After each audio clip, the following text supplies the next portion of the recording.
A natureza da realidade pessoal, capítulo 11. A mente consciente como veículo de crenças, suas crenças em relação à saúde e à satisfação. Relembrando algo muito importante, as crenças nascem na nossa mente consciente. Tudo que nasce é uma intenção consciente de uma mente. Então não tem essa de processos do subconsciente, conteúdos na minha mente inconsciente que eu não consigo acessar. Vamos relembrar. A mente inconsciente capta o que ela recebe como crença, criada, julgada, definida conscientemente. E apenas formula aquelas informações que ela recebe e faz a máquina girar, faz a máquina se movimentar, criando um padrão que a gente mesmo cria das nossas vidas e que vem a se materializar na nossa vida física, na nossa vida expressa fisicamente. Então, relembrando, nenhuma crença nasce de forma inconsciente. Nenhuma crença existe em nós que a gente não consegue conscientemente, de uma forma fácil, acessá-la e ressignificar. É muito importante que a gente se lembre muito disso, porque é isso que faz a nossa vida acontecer, é isso que materializa a nossa vida. Então, nesse capítulo, ele continua, focando na mente consciente para que a gente entenda a abrangência do que é a nossa mente consciente. As causas negativas que a gente atrai quando a gente acha que a nossa mente consciente é uma parte fraca do nosso eu, uma parte sem conhecimento do nosso eu, muito pelo contrário. E principalmente, novamente, o 7 vai falar o quão importante é nós entendermos as nossas emoções. Não fugirmos de nenhum tipo de emoção que a gente julgue ser errado. É muito importante que a gente percorra as emoções. Não tente esconder de nós mesmos aquilo que a gente sente. E através desse reconhecimento, se é algo que a gente achar que não faz bem, se é alguma emoção que a gente achar que não é legal, não sentir culpa nem vergonha disso. E simplesmente olhar para essas emoções e buscar a crença que foi criar, que criou, a crença da qual essa emoção vem. As nossas emoções vêm das nossas crenças, ok? O que a gente acha real, o que a gente chama de possível, é o que vai gerar as nossas emoções, tá? Por exemplo, se eu acredito que alguém pode me machucar, um exemplo bem genérico, alguém pode me machucar, alguém pode me ferir, que eu sou fraca e eu preciso sempre me defender, eu vou ter emoções que vão me colocar em estado de tristeza ou em estado de raiva, vindas dessa minha crença, de que nós somos eus fracos, tá? É só um exemplo. Então vamos lá. A natureza de suas crenças pessoais, aquilo que a gente julga ser certo e errado, cada um é um pacote de crença diferente do outro. Em grande parte, os tipos de emoção que você tem num determinado... Vamos ler de novo porque ficou fora do contexto. A natureza de suas crenças pessoais dirige, em grande parte, os tipos de emoções que você tem em determinado momento. Então, como eu falei, as emoções vêm das nossas crenças. Pode sentir-se agressivo, feliz, desesperado ou determinado, dependendo do que lhe acontece. De suas crenças sobre si mesmo em relação ao acontecimento e de suas ideias sobre quem e o que você é. Então eu me sinto vulnerável, eu tenho crença de que as pessoas são más e me passam para trás. Então qualquer coisa que acontecer, eu vou achar que é uma provocação, eu vou achar que estão me diminuindo. Eu tenho autoestima suficiente para não achar que estão tentando me puxar o tapete ou não achar que certos comentários foram feitos para mim, foram indiretas para mim. Antes de ficar louco, antes de sair brigando com todo mundo, vamos olhar para as nossas crenças. De repente não é nada daquele julgamento que a gente está fazendo, ninguém está falando de você ou ninguém está querendo te atacar. Você só está interpretando a vida dessa forma porque você tem certas crenças onde você acreditou que a vida acontece dessa forma. Uma das maiores causas da depressão, por exemplo, é a crença de que sua mente consciente é impotente, seja em face de circunstâncias externas, seja diante de eventos emocionais internos que lhe pareçam esmagadores. Por que eu grifei essa parte?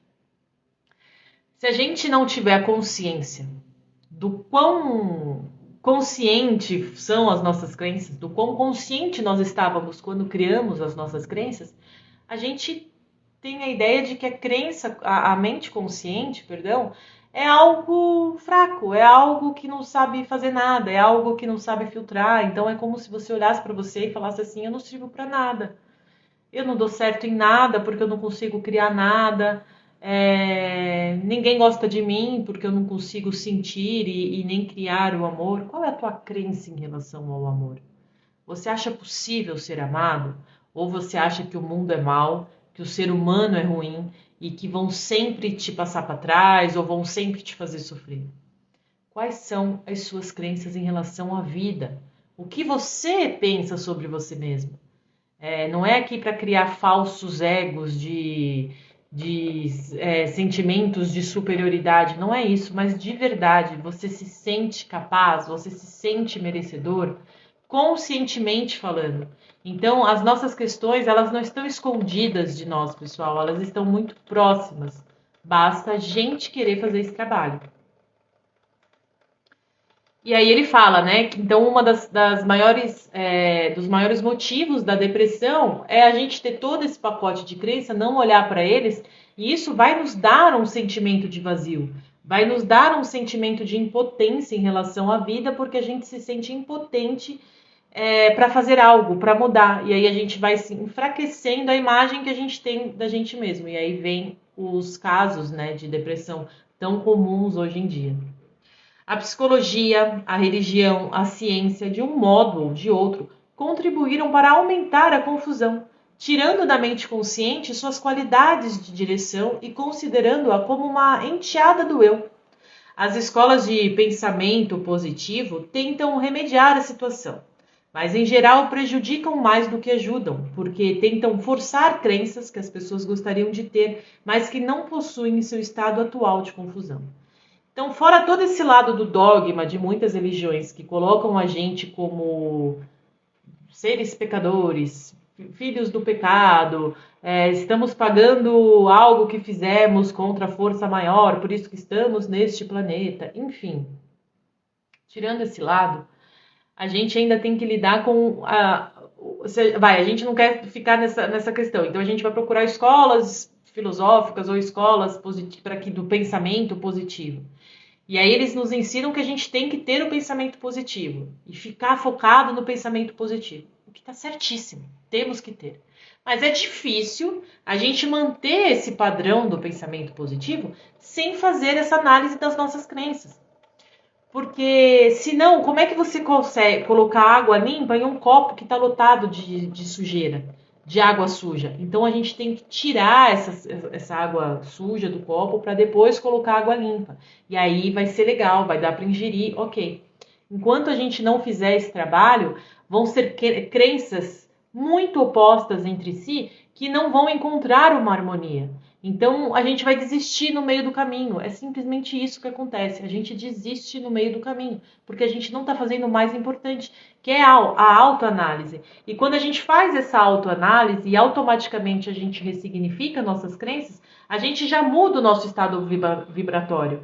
A gente já muda de frequência. Aí sim a gente consegue ter pensamentos positivos. Aí sim a gente consegue imaginar algo que a gente quer que aconteça nas nossas vidas e ver aquilo sendo materializado. Muitas dessas filosofias fazem com que vocês se encolham diante da ideia de ter emoções e pensamentos negativos. Vamos falar sobre esse assunto. Não é errado ter pensamentos negativos, porque ele vem das nossas crenças, ele vem de algo em nós que está criando aquele impulso, aquele pensamento, aquela emoção. Então, de vez da gente continuar jogando isso para debaixo do tapete e achar, imagina, um exemplo, eu tô com inveja daquela pessoa. Não, eu não sinto inveja. Imagina, né? E aí a gente foge da inveja, muitas vezes, achando justificativas para julgar aquela pessoa do tipo assim, tudo bem, ela pode tá assim, linda, maravilhosa, ter isso, aquilo que eu gostaria de ter, mas ela não tem o que eu tenho. Ou ela é ignorante, ou na vida amorosa dela é uma porcaria, ou ela, ou ele, tá? Só tô dando exemplo.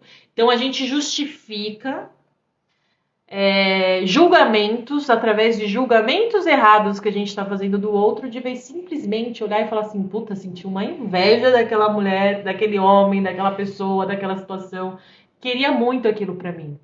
E aí, de vez você camuflar esse sentimento, faz assim, ó. E eu queria muito isso pra mim. Eu sou merecedora de ter isso também? E veja a resposta que você vai ter. Já é um baita de um passo enorme que você vai dar para sua expansão de consciência, para sua autoafirmação como ser que todos nós somos. Então, não fujam dos vossos pensamentos, dos vossos sentimentos. Entendam quais são as crenças que estão motivando aquela tua forma de reação. Ah, tive raiva. Fiquei com muita raiva. Não, mas eu sou boazinha, eu não posso ter raiva. Não, tenha raiva, fale. Claro, você não tem aval para sair machucando ninguém, né? Lembra? O ato de agredir o outro é uma violação. Não queremos cometer violações. Mas, ok, você sentiu raiva. Por que você se sentiu raiva? Será que você se vê tão frágil assim? Tão exposto assim? Será que você se vê tão vulnerável assim que você precisa se defender com unhas e dentes? Que você precisa defender a sua verdade porque você não se sente ouvido? Será que você se ouve? Porque quando a gente se ouve e quando a gente entende que nós somos e só nós somos os criadores da nossa realidade, a gente não tem que temer. E a gente perde esse ímpeto da raiva, do lado negativo da raiva, né? Porque se a gente usar a raiva como um fator de impulso, dessa raiva, desse impulso, nasce em nós a ação. E isso é maravilhoso. Então o Seth ele explica também que raiva e agressividade são coisas diferentes. A agressividade, ela não é legal. Você ser agressivo com alguém, mas você sentir raiva pode te levar a esse estado de ação. Ele até usa aqui o exemplo que na natureza, por exemplo, o nascer de uma semente, o explodir de uma semente, pode ser considerado como esse impulso que a raiva nos proporciona. Então, se a gente souber administrar e não ficar fugindo das nossas emoções, analisando as nossas crenças, a gente entende que a gente não precisa se defender, né? Porque somos nós os responsáveis por tudo o que acontece ao nosso redor. A gente é que fala sim ou não para determinadas situações. Então, a raiva ela pode ser usada em momentos como esse, que às vezes a gente precisa de um impulso maior, de um movimento maior, a gente precisa acionar algo que a gente, de uma forma passiva, não está vendo. Então, a raiva ela é muito importante para momentos de mudanças, não a agressividade. Se acreditar, por exemplo, que tem poucos méritos, que é inferior e sentir muita culpa, poderá reagir de vários modos, de acordo com a sua experiência pessoal e a estrutura na qual aceitou essas crenças. Então, a culpa, ela traz um sentimento de inferioridade para a gente muito grande. Então, sempre analisar, pessoal, sempre analisar, porque... E não se auto-julgar e querer esconder de nós mesmos as crenças as emoções que a gente está tendo, porque ela é fruto de crença. Então, você pode esconder hoje, mas amanhã vai vir de novo.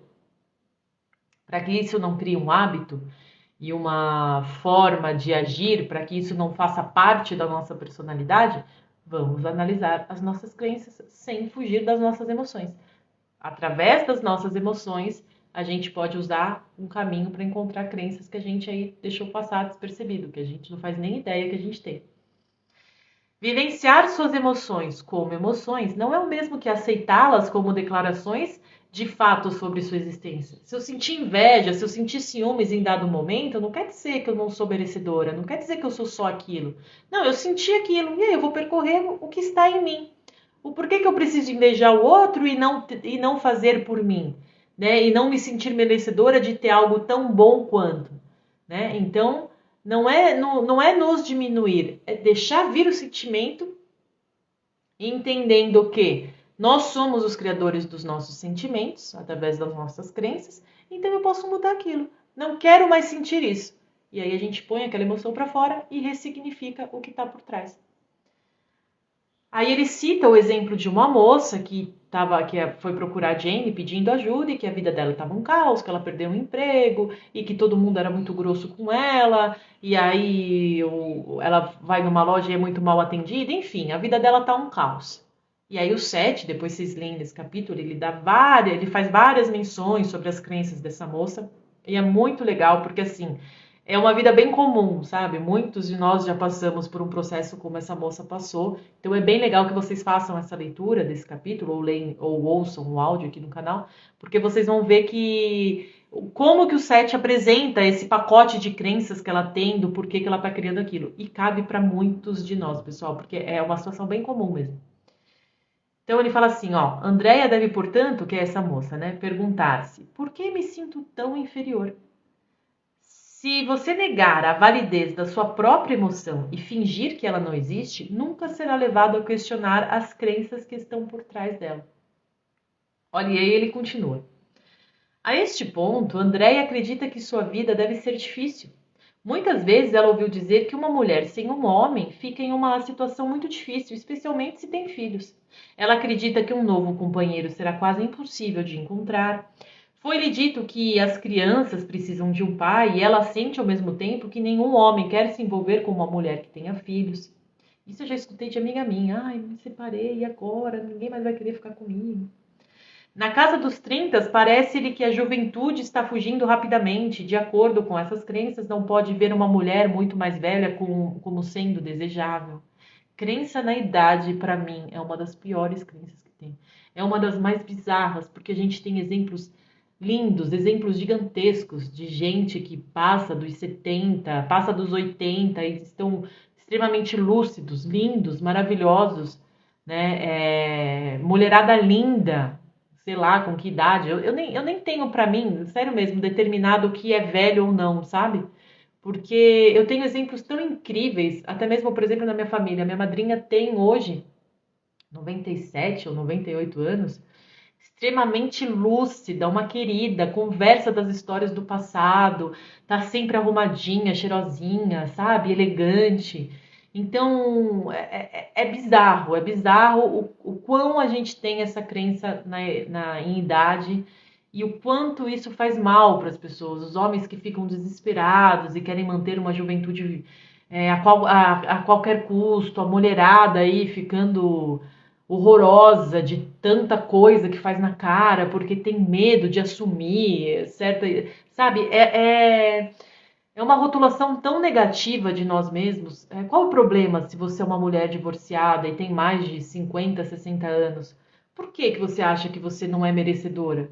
Ou se você tem 30 anos, que ideia de jirico é essa achar que tá envelhecendo, sabe? Tipo, é umas coisas que pra mim não fazem o menor sentido. Mas olha tudo, essas crenças pequenas, olha tudo que gera na nossa vida. Tudo fica uma bagunça, porque você tá com tanto medo que aí você precisa justificar que aquilo é verdade. Porque tem uma coisa, pessoal, a gente tem as nossas crenças e a gente quer justificar que elas são corretas, por mais negativas que elas sejam. A natureza humana é sempre justificar que está certo. Então, por isso que muitas vezes o papel de mudar é difícil, porque a gente tem dificuldade em simplesmente aceitar o fato de que erramos, e que é muito normal, porque a gente está aqui para testar essas ideias. Então, a gente, de vez ter facilidade de reconhecer certas crenças erradas que a gente reformulou, a gente, de uma forma inconsciente, né, de uma forma automática, tenta justificar tais crenças. E aí a vida tá um caos e ninguém quer parar para olhar para dentro. Então, e aí a vida vai ficando cada vez mais caos ainda. Então, às vezes, são crenças simples, são crenças bobas, mas que basta uma mudancinha aqui que todo o entorno muda. Ao mesmo tempo, todas as crenças são comunicadas a outros, não apenas por meio de mecanismos corporais, bem inconscientes, mas também telepaticamente. Então ele fala assim, você pode não sair falando que você está com crença na velhice, que você está se sentindo velha, você está se sentindo feio, feia. Não, mas tudo é telepático também, né? Do mesmo jeito que uma família, em um lar, as mentes se comunicam e as crenças são trocadas, A gente também, a gente chega perto de uma pessoa e a pessoa, de uma forma inconsciente, vai estar captando aquela emoção, aquela vibração que vem das nossas crenças que a gente está emanando. Então, nenhum homem vai chegar perto de uma mulher que não se sente merecedora de ter um grande homem na sua vida e vice-versa, né? Então, a gente vibra aquilo que a gente pensa, a gente vibra aquilo que a gente acredita. Então, essas crenças elas se posicionam de uma forma energética, de uma forma que a gente ela não precisa ser verbalizada. Da mesma forma, quando a gente muda também o que a gente está emanando. Então, aquele homem, aquela mulher que acha que não vai encontrar o cônjuge perfeito, seja ele qual for, vai e muda, reformula suas ideias, passa então a ser um imã para atrair aquela pessoa que vai realmente fazê-la feliz. Todas as habilidades do eu interior são levadas a materializar as imagens de suas crenças, independentemente daquilo que elas deveriam ser. Geram-se emoções apropriadas, produzindo os estados corporais que existem em sua mente consciente. Então, essas crenças, elas de uma certa maneira, elas formam imagens, e aí a mente inconsciente vai pegar essas imagens e vai fazer todo o movimento para que aquilo aconteça de uma forma ou de outra na nossa vida, porque é esse o estímulo que ela está recebendo. Os eventos subjetivos e objetivos negativos que você enfrenta têm o objetivo de fazê-lo examinar o conteúdo da sua mente consciente. Tudo o que acontece na nossa vida é para que a gente analise a nossa mente consciente. É uma oportunidade de analisar os nossos padrões de crenças. À sua própria maneira, os pensamentos de ódio ou vingança são dispositivos terapêuticos naturais. Olha que legal. Pois, se segui-los, aceitando-os como sentimentos válidos e não tentando esconder, eles irão automaticamente guiá-lo para além deles mesmos, transformando-se em outros sentimentos, carregando-o do ódio para o que poderá parecer a areia movediça do medo, que está sempre por trás do ódio. Ou seja, analisando as nossas emoções, os nossos sentimentos, a gente consegue ver, por exemplo, que a maioria deles se forma na ideia que a gente tem do medo que a gente tem em relação à vida, do medo que a gente tem em relação ao nosso crescimento. Então, quando a gente entende que a gente não precisa temer nada e a gente faz essa análise desses sentimentos, a gente fica fácil para a gente reformular isso. Por isso que para mim fez muito sentido e me fez muito bem estudar um curso em milagres, porque eu já tinha visto outras linhas que falam, né, como um curso em milagres nos coloca, nos enaltece como os seres que somos, e ele coloca tudo de uma forma muito esclarecedora, que quando você chega a fazer essas análises das suas crenças, você lembra lá atrás, eu lembro muito quando o Sen ele explica pra gente que a gente não precisa pôr as cercas ao nosso redor para se proteger, porque não há nada que pode nos atacar. Então a gente começa, pessoal, a ver que o medo não tem sentido. Existe uma força maior em todos nós, que nos abastece abundantemente daquilo que nós precisamos. Então, se a gente deixar a natureza dentro de nós agir da forma como a natureza age aí fora, o crescimento automático, o florescer automático das coisas, a gente deixa que essa força nos guia, nos leva e nos coloca nos caminhos certos. E aí a gente vê que a gente não precisa temer nada. Então, por isso que eu falo, o trabalho é muito legal. E para mim, o melhor trabalho que é essa conversa franca e honesta que a gente tem com a gente mesmo. Então, por exemplo, quando eu faço o reconhecimento de algumas crenças negativas, eu uso desses estudos que eu faço, que eu pratico, e eu uso essas analogias que eu faço para entender as coisas. Então, por exemplo, Fernanda, e por que você reagiu assim? Por que você está com medo? Você sabe que você não precisa temer nada. Você sabe que existe em você uma força que é a mesma força que cria o universo todo. Você sabe que você é una com o Criador. Então, temer o quê? Você só tem que entender que nesse ponto você esqueceu quem você é. Você esqueceu do que você é capaz. Então, o seu trabalho é relembrar constantemente quem você é, o poder de co-criadora que você tem. E aí, é isso mesmo. volto, arruma aqui, volta para o eixo. Aceitando os sentimentos, você unifica seu estado emocional, mental e corporal. A gente não precisa fugir de nada. Aí olha que legal. Há duas maneiras de chegar às suas crenças conscientes. A mais direta é ter uma séria conversa consigo mesmo. E funciona muito. Escreva suas crenças em diferentes áreas e descobrirá que acredita em coisas diferentes em momentos diferentes. Em geral, perceberá contradições prontamente aparentes. Elas representam crenças opostas que regulam suas emoções, a condição do seu corpo e sua experiência física. Examine os conflitos. Crenças invisíveis, ligando atitudes aparentemente adversas, irão surgir. Crenças invisíveis são simplesmente aquelas das quais você tem plena consciência, mas prefere ignorar por representarem áreas de discórdia que até agora não teve desejo de enfrentar. Elas encontram-se à sua disposição, caso estiver determinado a examinar todo o conteúdo da sua mente consciente. Gente, é simples demais. Senta no teu quarto sozinho, pega um caderninho e escreve assim, ó, dinheiro. O que eu sinto em relação ao dinheiro? Eu ser rico. O que eu sinto em relação a isso? Amor. Encontrar uma pessoa boa na minha vida. O que eu sinto em relação a isso? Façam essa análise. Vocês vão se surpreender com quanta crença negativa que a gente carrega. A gente fala, meu Deus do céu, eu acreditava que era assim. Eu acredito que as pessoas são más. Então, por isso que eu tô sempre sendo passada para trás. Então a gente vai fazendo, sabe, esse caminho contrário, assim. A gente pega a situação de hoje, vai lá para trás e vê o que foi criado e por que a gente está manifestando isso. Se isso lhe parecer um método intelectual demais, pode também trabalhar na direção contrária, de suas emoções para suas crenças. Então, tô triste. Por que eu tô triste? Senta agora. Ah, eu tô triste porque fulano isso. Tá, que mais? O que você tá sentindo? Aonde essa emoção tá te levando? Então, aí como eu tô sentindo isso, você vai achar um padrão. Achando um padrão, você vai ver que crença que tá por trás desse padrão. Quando eu falo padrão, é porque acontecem certas coisas que acionam em nós o mesmo sentimento. Ah, então quando me acontece isso, eu me sinto assim. Várias vezes eu venho me sentindo assim. Então, isso já virou um padrão em você. Qual que foi o gatilho? Então, o gatilho foi isso aqui. Aí você começa a esmiuçar. Você vai ver que está ligado com a crença. Você vai encontrar a crença, você vai ressignificar, você vai falar, não preciso mais ter isso aqui em mim.